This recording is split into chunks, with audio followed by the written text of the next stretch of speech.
Join us for part 2 of the Rifle River Recreation Area. Today we look at the fishing opportunities and the rustic cabins. And I understand we're going to do some fishing and head down to Jewett Lake. Well, you're talking about the trout in the stream, and we're going to a lake, and I'm going with you. We're going fishing. Let's do it. Let's go. Well, you don't have to ask Emil twice when it comes to fishing. He had his tackle box and rod at the ready. Okay, Emil, show us how it's done. Time to do some fish on. I'm going to probably start with a Rapala and try to see if I can pick up a bass or a bluegill. Being that it's closer to noon, I might put a spinner on something that with a little bit more vibration, a little shiny action. And right about now is the time where they may settle down a little bit and not be in a feeding habit. So may have to antagonize them a little bit to get a bite. We'll see. While Emil continued his fishing, Ranger Hines told us more about how anyone that visits the park is invited to fish with the park's gear and all the other programs offered by the park for the visitors.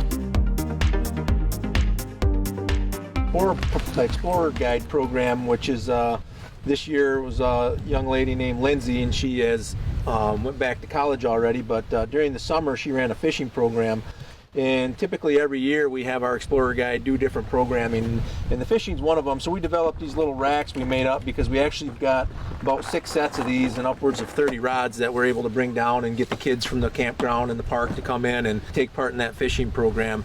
So she comes down once a week, typically in the evening time, and we'll bait the hook for the little ones, and they can cast out here on our fishing pier. And we're at Jewett Lake now, so this is a pretty good fishing lake for if you're interested in bass and pike and bluegill and things of that nature. So it's just a handy way to keep the rods intact and keep them neat and orderly. Do you usually leave them setting down here then? People can come down here and use them? No, not typically. We brought these down here today at the park.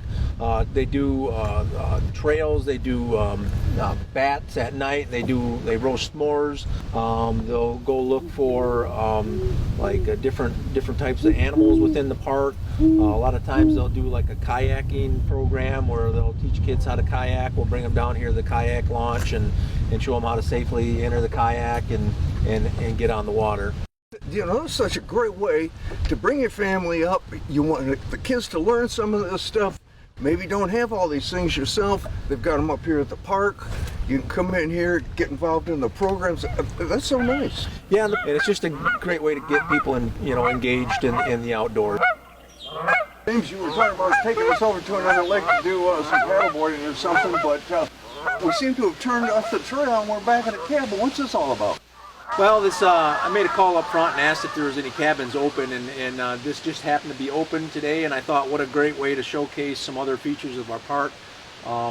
These are rustic cabins that were built by the MCC crew probably 50 to 60 years ago, and they've remained relatively the same for much of that time frame.